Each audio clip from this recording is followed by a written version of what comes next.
नमस्कार, आप सभी का स्वागत है। आज हम भारत के भूगोल के अंतर्गत जो है पश्चिमी विक्षोभ मानसून के अंतर्गत वेस्टर्न डिस्टर्बेंस जो है उसके बारे में पढ़ेंगे कि पश्चिमी विक्षोभ क्या होते हैं और ये जो है भारतीय मानसून को किस प्रकार से प्रभावित करते हैं या इनका जो है ये किस प्रकार से जो है फसलों के लिए लाभदायक है, कृषि को किस प्रकार से प्रभावित करते हैं। तो पश्चिमी विक्षोभ क्या होते हैं, वेस्टर्न डिस्टर्बेंस, और इसके क्या लाभ हानि है और इनका जो नाम है वो पश्चिमी विक्षोभ क्यों रखा गया, इसके बारे में पढ़ेंगे। पश्चिमी विक्षोभ भारतीय उपमहाद्वीप पर शीतकाल में उत्तर पश्चिम से चलने वाली चक्रवाती जो पवन व्यवस्था होती है वो पश्चिमी विक्षोभ कहलाती है।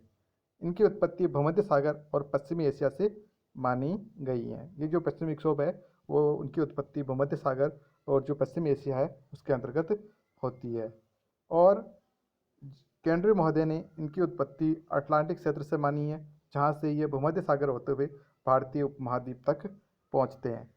शीतकाल में मध्य एशिया में उच्च दाब का केंद्र बन जाता है। अब इनकी उत्पत्ति किस प्रकार से होती है, तो शीतकाल के अंतर्गत मध्य एशिया में क्या होता है, उच्च दाब का केंद्र बन जाता है, जिसके प्रभाव से शीतोष्ण कटिबंधीय पछुआ पवनें हिमालय के उत्तरी भाग तक चलने लगती है।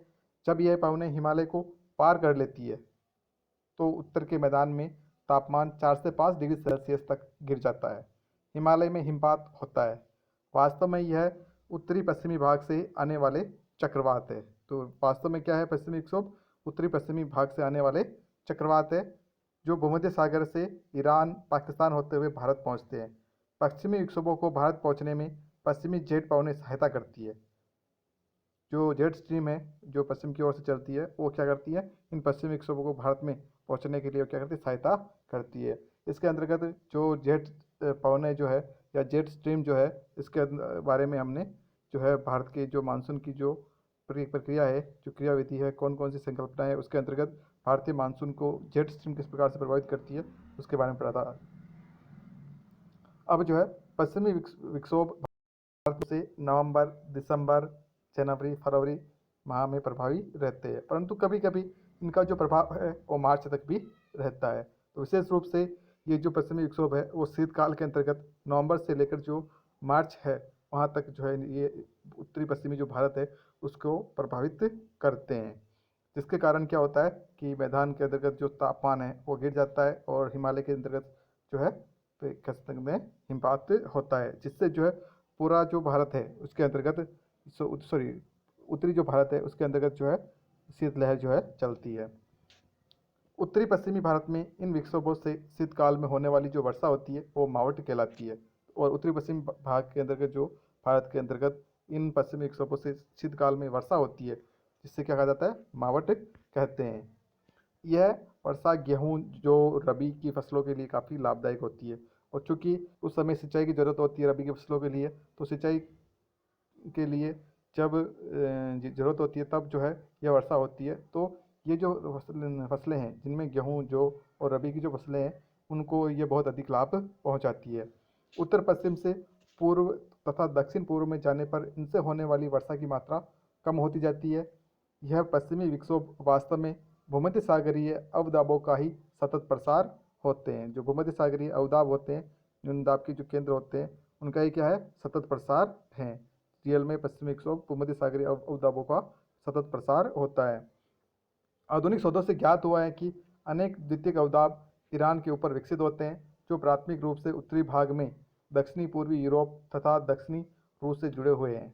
विशेष परिस्थितियों में ये द्वितीयक अवदाब प्राथमिक अवदाबों से अधिक शक्तिशाली होते हैं। कुछ अवदाब पश्चिमी पवनों से ऊपरी सौमंडल में विकसित होकर सिंधु गंगा के मैदान पर उतरते हैं। तो ये जो अवदाब है, कुछ अवदाब इसके अंतर्गत मेन जो प्राथमिक जो अवदाब होते हैं उनका निर्माण भूमध्य सागर में होता है, और जो द्वितीयक अवदाब है वो ईरान के ऊपर या पश्चिमी एशिया के अंतर्गत जो भारत का पश्चिम के अंतर्गत जो है उनका यहाँ पर निर्माण होते हैं।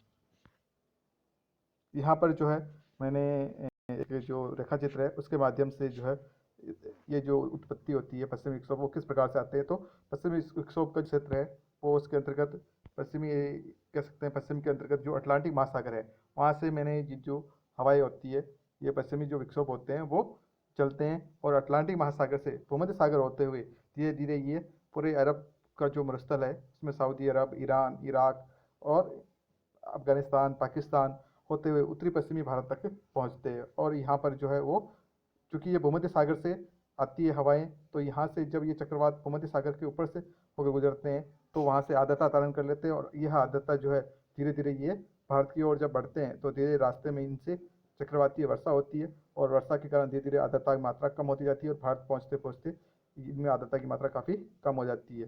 तो जब ये भारत पहुँचते हैं तो भी यहाँ पर भी वर्षा करते हैं, क्योंकि यहाँ पर जो वर्षा होती है वो उस समय शीतकाल होता है। और शीतकाल के अंतर्गत, चूँकि शीतकाल, ये जो पवने हैं, ये जो चक्रवात है वो भूमध्य सागर से काफ़ी समय पहले चलते हैं, नवंबर दिसंबर की तुलना में वो वहाँ से जून जुलाई से चलते हैं, जो यहाँ पर पहुँचने में इतना समय लग जाता है, और नवंबर दिसंबर यहाँ तक पहुँचते हैं। तो भूमध्य सागर से जो है ये भारत पहुँचते हैं, जो कि नवंबर दिसंबर और जनवरी फरवरी का समय होता है, तब यहाँ पर जो है शीत ऋतु होती है, और तब यहाँ पर जो वर्षा होती है इनसे उसे मावट कहा जाता है। और रास्ते के अंतर्गत जब ईरान इराक जब आते हैं तो यहाँ पर भी द्वितीयक जो अवदाब है, जो चक्रवात है, उनका भी यहाँ पर निर्माण होता है। और जो जेट स्ट्रीम होती है, चूँकि पछवा पवनी जो जेट स्ट्रीम होती है, पश्चिम जेट स्ट्रीम, उनकी दिशा भी यही होती है, तो इसलिए ये जो चक्रवातों को, ये जो जेट स्ट्रीम होती है, पश्चिम जेट स्ट्रीम, वो यहाँ भारत पहुँचने में जो है सहायता करती है। भूमध्य सागर से पंजाब पहुंचने वाले विक्षोभ धरातल पर अधिविष्ट रूप में वाताग्रीय संरचना वाले होते हैं। इनकी बारंबार गहराई व गतिविधि ऊपरी पवन विसरण, अपर एयर डाइवर्जेंस से संबंधित होती है। तो चूँकि भूमध्य सागर से पंजाब पहुंचने जो विक्षोभ होते हैं वो धरातल पर जो है वाताग्रीय संरचना, वाताग्र के अंतर्गत कह सकते हैं कि दो जो वायुराशियाँ होती है जिनका जो मिलन क्षेत्र होता है वो क्या कहलाता है, वाताग्र कहलाता है। ठंडी और गर्म जो विपरीत स्वभाव की जो वायुराशियाँ होती है तो वाताग्रीय संरचना वाले होते हैं। इनके बारंबार गहराई गतिविधि सब क्या होते हैं, अपर जो पवन विसरण होता है उससे इसका संबंध होता है। पश्चिमी विक्षोभ के बारे में स्पेट महोदय ने कहा है कि यह भूमध्य सागरीय चक्रवात है या नहीं, यह स्पष्ट रूप से नहीं कहा जा सकता है, क्योंकि उत्तरी पश्चिमी सीमांत के पश्चिम में सूचनाएं पूर्णतः उपलब्ध नहीं है। तो स्पेट महोदय के अनुसार यह नहीं कहा जा सकता है कि पश्चिमी जो विक्षोभ है उनकी उत्पत्ति भूमध्य सागर से हुई या नहीं हुई है, क्योंकि पश्चिम के अंतर्गत जो है डेटा उसके बारे में जो आंकड़े हैं वो उपलब्ध नहीं है। केंद्रीय के अनुसार इन न्यून दाब के विक्षोभों के कारण मेघाच्छादन वाला मौसम बना रहता है तथा मैदानों में हल्की वर्षा होती है। हिमालय से क्षेत्र में हिमपात होता है, और जो हिमालय क्षेत्र है वहाँ के अंतर्गत क्या होते हैं, हिमपात होता है, जिससे शीतलहर चलती है।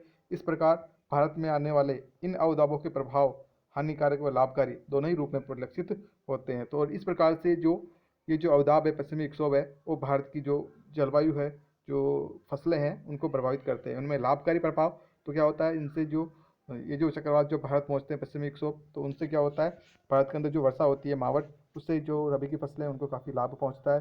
जबकि हानिकारक प्रभाव इनके आने से वर्षा के साथ ही तापमान गिर जाता है और हिमालय में हिमपात होता है, तो उत्तरी भारत के अंदर जो है शीतलहर का